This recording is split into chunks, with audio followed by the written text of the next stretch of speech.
The next thing you need to do is prepare your strand of lights. We are going to upcycle some Christmas lights, so we're going to use a strand that would otherwise go to waste. Now, if yours starts out with a nice long leg on this first light, awesome. If yours is really short and stubby on the first light, just cut him off and ignore him. You got to start with a nice long stretch before your first light. If there's a light that looks like this, if you have an empty socket, then that guy is going to kill your circuit because there'll be no closed path for electrons to flow through. So start with a nice long leg before your first light, and then you want 1, 2, 3, 4, 5 lights. Now you're going to cut through all 3 strands of wire after the 5th light. And the sad thing is, this guy doesn't get to go to the party. So you're going to cut him off. And unfortunately, that's waste, sorry to say.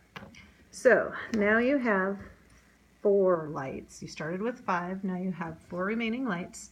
And there are 3 wires here. That's because Christmas lights are wired in a parallel circuit, which you'll learn a little bit more about, but we need to get rid of this extra wire. So notice I'm just unwinding it off of my strand of lights so that I have 4 lights connected by just 1 wire. And then I have extra wire to go to the recycling box in the front of the room. If somehow you have a light that has a 3rd tail, then you got to start over because you got the point in the circuit where 2 series circuits came together in parallel. So now you have your 4 Christmas lights, which are connected by 1 wire and 2 long ends on each. Now here comes the hardest part of this whole entire project, wire stripping. These are wire strippers. You'll get to know and love them. They have different gauges along the side. You just have to figure out which one is right. Don't just ask your science teacher, figure it out.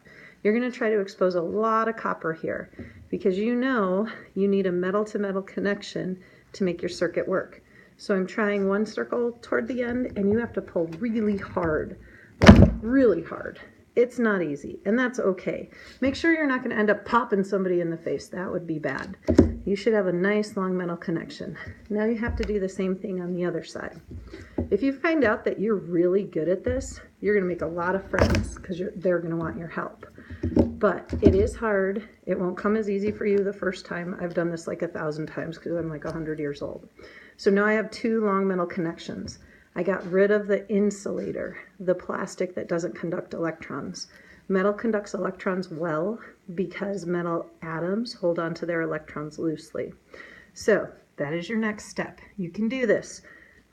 Cut off 5 total light bulbs from your long strand, 5 total, long ends on each end, and then strip off the insulator from those ends to expose your copper conductor. You can do this.